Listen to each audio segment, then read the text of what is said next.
Mirasee.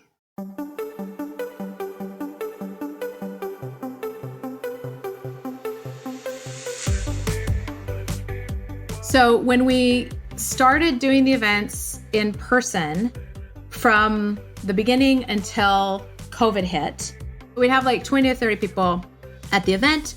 But when we switched to online, now, this last event, we had 340 people register. Hello, and welcome to Blowing Up, the podcast that shows entrepreneurs like you how other businesses exploded in the best possible way. I'm Linda Claire Puig, the founder and CEO of Six Figure Newsletters. And I'm here with my co-host, Ari Eni, the head of strategy for the ACES Business Acceleration Program at Mirasee. Hey there, Linda. In each episode of Blowing Up, we showcase an entrepreneur whose business, yes, blew up. It experienced what seemed to be a sudden success, but as we all know, that kind of success is not random or a fluke. The company employed a specific strategy that caused its rapid rise in revenue. So today we're going to dive into that strategy so that you can learn from it and determine how you might apply elements of it to your business. In this episode, we look at virtual 3-day client enrolling events. This is typically where you would make a high-ticket offer, like for a year-long program with you, for example. People used to swear that the magic was in the in-person nature of these events. But the pandemic changed things, and that makes doing these kinds of events even more accessible to the average business owner. Our guest is Penelope Jane Smith, who does 3 of these kinds of client enrolling events each year. Penelope is the premier financial freedom coach for women entrepreneurs and the go-to expert for some of the biggest names in the conscious business industry. Welcome to Penelope. Now let's jump right into the conversation. The big thing that made a difference in my business here in the last few years is switching from live in-person events to doing virtual events. And this is something that I resisted for years. I've been teaching for over 20 years, and I had this story, and now I realize it's a limiting belief that there's no substitute for that in-person learning and that in-person connection, like live in-person. I mean, there's a lot of justification for that, right? That's kind of true. It is nice to be able to, hug people and hang out with them like physically. But for many years, people were like, are you going to live stream your event? You're going to do an online version. And I was like, no, you got to fly to California and be here. And they did. I had people fly from all over the world to California for my events. So not only did they have to pay the $1,500 tuition, they also had to invest in airfare, accommodations, travel, all that stuff. So it was more difficult for people to get here. And I wasn't making my learnings as accessible to people from all over the world like I ultimately wanted to do. And so I just had this story that no, online events aren't going to work. But all of a sudden, in-person events weren't even an option. And when I tell people that this was a big key to blowing up, immediately what comes to everybody's mind is, oh, this is more profitable because now you don't have the hotel costs. Mm-hmm. And that is not the thing that made the difference. Because yes, I don't have the investment for the live venue anymore, but I've replaced that with different costs. So I have the team interacting with people. I have the team making welcome and reminder calls and support calls and calls after the event. And then I also send people a package in the mail. And I send those packages, whether someone's in the UK or Australia or Canada. So it might be like $40 Shipping costs can be to ship one of those. So when you are sending out hundreds of these packages, the cost of that really adds up, which can be the same or more than what I was paying for the hotel. So my event costs are, comparable. Similar. Yeah. But here's the big difference. It's so much easier for people to come. So your attendance is huge. Exactly. Way more people register because it's a lot easier to say yes to come to an online event than to say, oh, yes, I'm going to fly to California from wherever I live in the world. So when we started doing the events in person from the beginning until COVID hit, we'd have 20 to 30 people at the event. And on average, 5 of them would enroll in my premium VIP program. So pretty good conversion rate. But when we switched to online, now this last event, we had 340 people register. Wow, that's 10 times. And so that's great. Then for our March event, we had 32 people sign up for my program. So more than 6 times as many. And on average, since the very first time we did this, we're having between like 15 and 20 people. So from 5 people on average to 15 to 20 on average, that's basically triple to quadrupled my business while being way easier on my body and more fun. And then being able to reach people all around the world with my message. So even if they don't sign up for my ongoing program, they're still getting all those wonderful tools and resources from the event that they can go use. And they're now getting that financial education that they never got at home or in school growing up. Would you ever go back to live? Are you excited about ever doing another live event? Okay, just to be fully transparent, rip open the kimono. My hope is that I never have to go back to doing these events live. I love doing it online. It's so nice to not have the debilitating foot pain. I have plantar fasciitis. So like standing in front of a room is really hard on my body. And the pressure of trying to get all those people into a room, I hope that this continues forever. And I have to say, as a participant with little kids, it's way easier for me to attend an event online than in person. Like if I need to turn my webcam off and nurse, no big deal, you know? So as a participant, I love it. As a facilitator, I love it. I really hope they're here to stay. Everyone thought it couldn't be done. It's just not the same. It's not good enough. No, actually, it's perfectly good. This works great. No need to do the whole in-person rigmarole. I think the pandemic pulled a lot of things forward that were like on their way, but might not have crested for another 10 years. But here we are.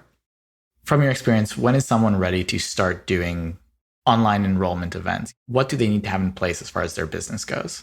Well, I think that if you want to create a business where you have abundant and consistent income, and why would you not want that, right? There's 3 parts to that.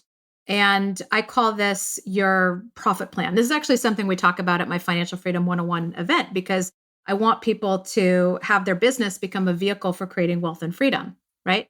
And so with your profit plan, there's 3 parts, and I encourage people to reverse engineer it. So the last part, which is the first part we're going to work on, is your offer. So like, first of all, you need to have something to sell. And I would say ideally a premium offer or package, something that you could sell for at least $9.97. So even if you do sessions for like $100 per session, you could still package them together, right? And maybe do 12 sessions for $9.97. So people buy 10, get 2 free kind of thing. Then the middle part is your sales system.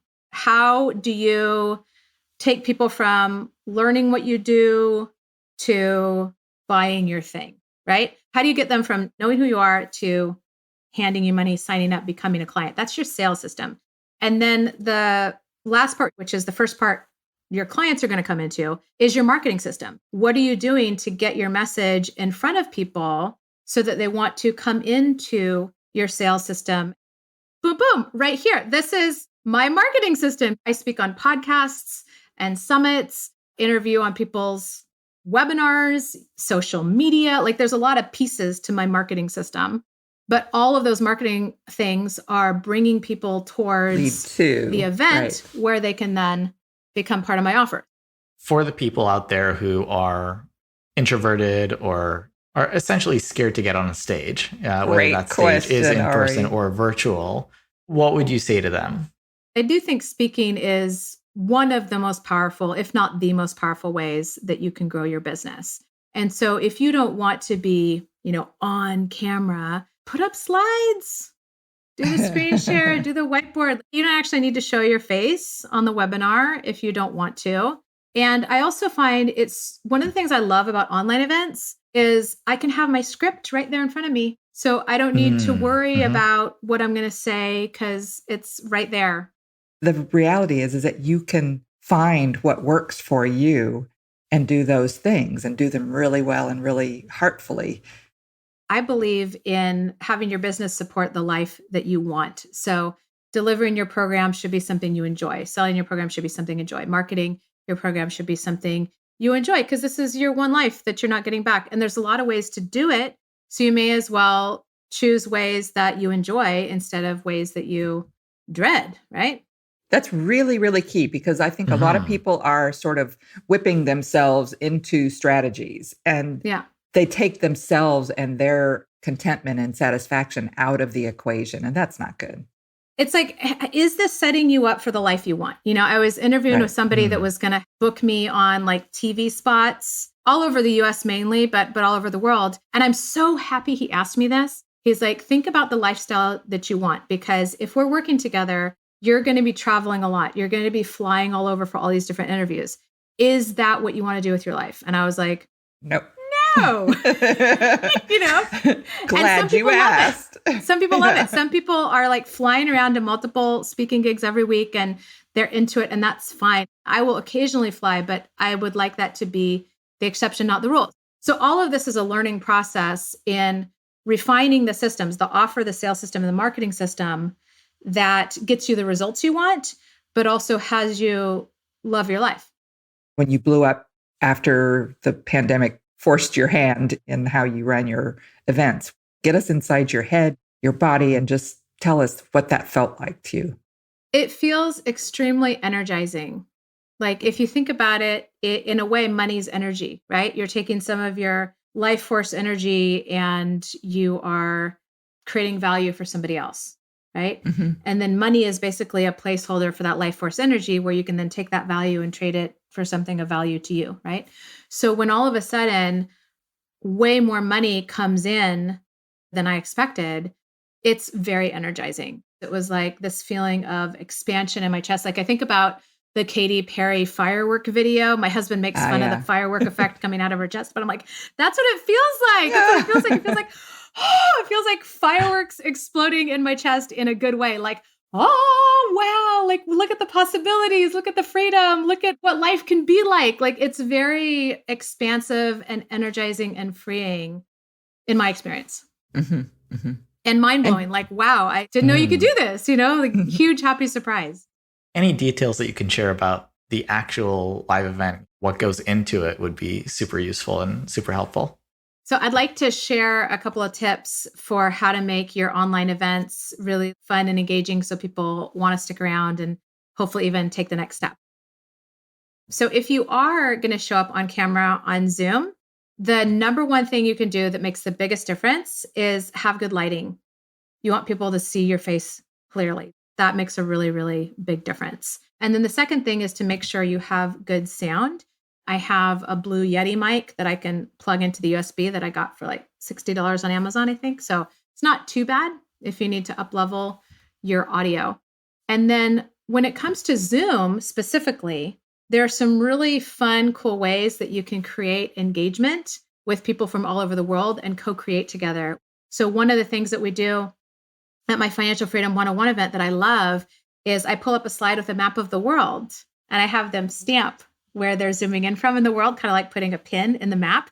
Nice. And then it creates this cool visual representation of where everybody's zooming in from. But it's really neat to see where everybody's from. And here we all are all coming together. So those elements of generating engagement, it's a way for them to get to know you and your personality and for them to lean in a bit more, which makes everything after easier.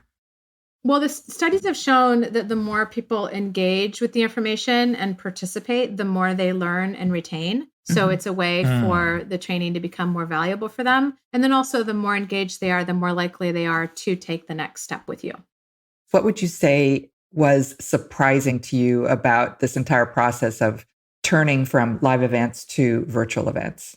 The biggest surprise was how much engagement and connection and fun we could create in an online event, because I really didn't know that was possible. Yeah. I thought being at the computer for 3 days was going to be really, really hard. And I was amazed at how energized I felt, at how much like connection and awesomeness there was. And then in addition to that, doing it this way was just so much more profitable because more people have access to it, which means more people signing up. That was a very happy surprise. So let's talk I don't know about you, but I wish I had half of Penelope's energy. And I don't even have kids at home. It's a great lesson in how to show up for your own virtual client enrolling events. What Penelope revealed was how 3-day virtual events can be amazing for rapid business growth, for blowing up, if you will. And there are a lot of moving parts. Start with the end in mind. What's your offer? Determine your sales system, how you take people from learning to buying your thing.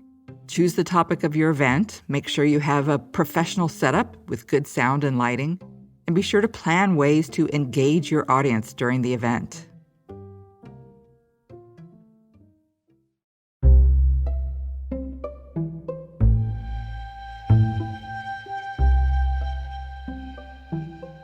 Thank you so much to Penelope for sharing her experience and her wisdom around 3-day virtual events. And be sure to download a free copy of Penelope's Financial Freedom Formula ebook, where you'll discover exactly what it will take for you to become financially free, as well as the 2 types of passive income and how to get more of each. You'll also get a link where you can claim a free ticket to Penelope's Financial Freedom 101 online 3-day event, the very one that she talked about in our interview.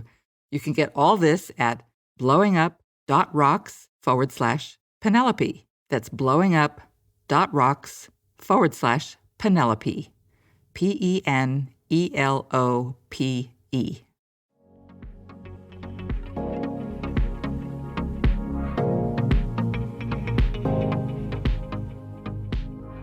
This episode of Blowing Up was produced by Linda Claire Puig. Cynthia Lamb is our managing producer, and Danny Iny, our executive producer. Post-production by Post Office Sound. To make sure you catch all the really great episodes of Blowing Up, follow us on Apple Podcasts, Spotify, or wherever you're listening right now. And if you like the show, we'd love it if you could leave us a starred review or share the show with a friend. Thank you for listening, and we'll see you next time.